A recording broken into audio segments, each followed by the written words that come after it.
Our lives. And Ayn, to begin with, I wonder if I can ask you to capsulize, I know this is difficult, can I ask you to capsulize your philosophy? What is Randism? First of all, I do not call it Randism, and I don't like that name. I call it Objetivism. All right. Meaning a philosophy based on objective reality. Now let me explain it as briefly as I can. First, my philosophy is based on the concept that reality exists as an objective absolute, that man's mind, reason, is his means of perceiving it, and that man needs a rational morality. I am primarily the creator of a new code of morality which has so far been believed impossible, namely a morality not based on faith. On faith? Not on faith, not on arbitrary whim, not on emotion, not on arbitrary edict, mystical or social, but on reason, a morality which can be proved by means of logic, which can be demonstrated to be true and necessary. All right, all right. Now, may I define what my morality is? All right. Because this is merely an introduction.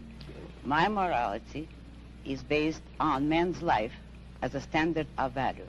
And since man's mind is his basic means of survival, I hold that if man wants to live on earth and to live as a human being, he has to hold reason as an absolute, by which I mean that he has to hold reason as his only guide to action, and that he must live by the independent judgment of his own mind, that his highest moral purpose is the achievement of his own happiness, and that he must not force other people nor accept their right to force him, that each man must live as an end in himself and follow his own rational self-interest.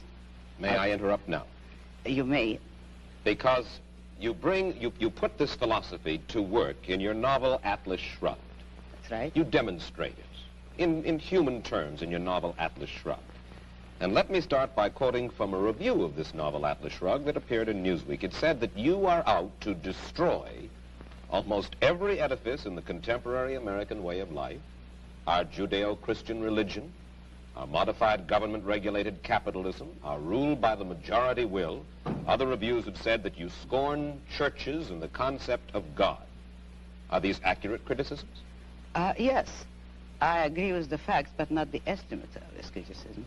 Namely, if I am challenging the base of all these institutions, I'm challenging the moral code of altruism, the precept that man's moral duty is to live for others, that man must sacrifice himself to others, which is the present-day morality. What do you mean by sacrifice himself for others? Now we're getting to the point. One moment. Since I'm challenging the base, I necessarily would challenge the institutions you named, which are a result of that morality. All right. And now what is self-sacrifice? Yes, what is self-sacrifice? You say that you do not like the altruism by which we live. You like a certain kind of Ayn Randist selfishness. I would say that I don't like is too weak a word. I consider it evil. And self-sacrifice is the precept that man needs to serve others in order to justify his existence, that his moral duty is to serve others. That is what most people believe today. Well, yes, we're taught to feel concerned for our fellow man, to feel responsible for his welfare, to feel that we are, as religious people might put it, children under God and responsible one for the other. Now, why do you rebel? What's wrong with this philosophy? But that is what, in fact, makes man a sacrificial animal, that man must work for others, concern himself with others, or be responsible for them.